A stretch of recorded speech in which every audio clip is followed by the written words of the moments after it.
കുറഞ്ഞ ചെലവിൽ വൈദ്യുതി കിട്ടുമായിരുന്ന കരാർ റദ്ദാക്കാനിടയായത് വൈദ്യുതി ക്ഷാമത്തിനിടയാക്കിയെന്ന് ATC ജില്ലാ secretary NG Muraleedharan Nair. Generator മാറ്റി സ്ഥാപിച്ചിട്ടും മൂഴിയാർ പദ്ധതിയിൽ ഉൽപാദനം കുറഞ്ഞതെന്തെന്ന് പരിശോധിക്കപ്പെടണമെന്നും മുരളീധരൻ നായർ. KSEB ഓഫീസേഴ്സ് ജില്ലാ സമ്മേളനം മുരളീധരൻ നായർ ഉദ്ഘാടനം ചെയ്തു. മഴക്കാലത്ത് പോലും വൈദ്യുതി നിയന്ത്രണം ഏർപ്പെടുത്തേണ്ടി വന്നത് യാദൃച്ഛികമല്ല. കരാർ വ്യവസ്ഥ കൃത്യമല്ലെന്ന പേരിലാണ് കുറഞ്ഞ ചെലവിൽ വൈദ്യുതി ദീർഘകാലത്തേക്ക് കിട്ടുമായിരുന്ന കരാറുകൾ റദ്ദു ചെയ്തതെന്നാണ് പറയുന്നത്. അങ്ങനെയെങ്കിൽ റെഗുലേറ്ററി കമ്മീഷൻ യഥാസമയം കരാറുകൾ പരിശോധിക്കാതിരുന്നതെന്തെന്ന് വ്യക്തമാക്കണം. വൈദ്യുതി ഉൽപാദനം വർദ്ധിപ്പിക്കാനായി മൂഴിയാറിൽ മാറ്റിസ്ഥാപിച്ച ജനറേറ്റർ ഇടപാടിലും ക്രമക്കേട് നടന്നുവെന്നാണ് പുറത്തുവരുന്ന വാർത്ത.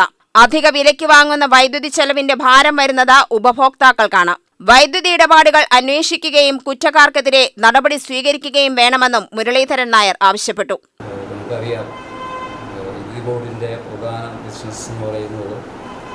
കറണ്ട് കച്ചവടം, വൈദ്യുതി വിൽക്കുക, പണം വാങ്ങുക, അതാണ് പ്രധാന ബിസിനസ്. ആ വൈദ്യുതി വിൽക്കുകയും അതിൻ്റെ പ്രതിഫലം വാങ്ങുകയും ചെയ്യുന്ന കാര്യത്തിൽ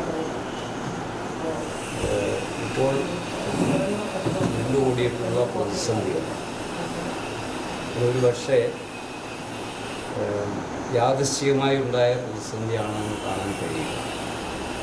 നമ്മൾ കുറച്ച് നാൾ മുമ്പ് പത്രത്തിൽ വായിച്ച ഒരു വാർത്ത, കുറഞ്ഞ വിലയ്ക്ക് വൈദ്യുതി വാങ്ങുന്നതിന് വേണ്ടി വൈദ്യുതി ബോർഡും വൈദ്യുതി വിൽക്കുന്ന കമ്പനികളുമായി ഉണ്ടാക്കിയ 2 കരാറുകൾ റെഗുലേറ്ററി കമ്മീഷൻ റദ്ദ് ചെയ്തു എന്ന് പത്രങ്ങളിൽ വാർത്ത വായിക്കുന്നു.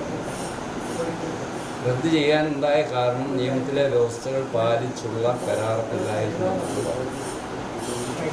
അപ്പോൾ ആ രീതിയിൽ നമുക്ക് വൈദ്യുതി കിട്ടാനുണ്ടായിരുന്ന സാഹചര്യം നഷ്ടപ്പെട്ടതാണ് ഇപ്പോൾ നമ്മൾ നേരിടുന്ന ഏറ്റവും വലിയ പ്രതിസന്ധി. സ്വാഭാവികമായും മൺസൂൺ സമയത്ത് പവർ കട്ടും ലോഡ് ഷെഡിങ്ങും ഒക്കെ നടപ്പിലാക്കുക എന്ന് പറയുമ്പോൾ അത് പ്രതിസന്ധിയുടെ ആഴം എത്ര കണ്ടാണ് എന്ന് നമുക്ക് ബോധ്യമാവില്ല. എന്തുകൊണ്ടങ്ങനെ വൈദ്യുതി കുറഞ്ഞ വിലയ്ക്ക് ലഭിക്കാൻ കഴിയുമായിരുന്ന ഒരു കരാർ കുറ്റമറ്റ രീതിയിൽ നടപ്പിലാക്കാൻ കഴിഞ്ഞില്ല? ആരുടെ ഭാഗത്താണ് വീഴ്ചയുണ്ടായത്? ജില്ലാ പ്രസിഡന്റ് KR ദിനേശ് കുമാർ അധ്യക്ഷത വഹിച്ചു. ജില്ലാ സെക്രട്ടറി KK ശശിധരൻ, കേന്ദ്ര കമ്മിറ്റി അംഗം MG അനന്തകൃഷ്ണൻ, മുഹമ്മദ് മുസ്തഫ, KR മോഹൻദാസ്, ആനന്ദൻ, ബാബു പോൾ മാവേലി എന്നിവർ സംസാരിച്ചു. UTV news, Palakkad.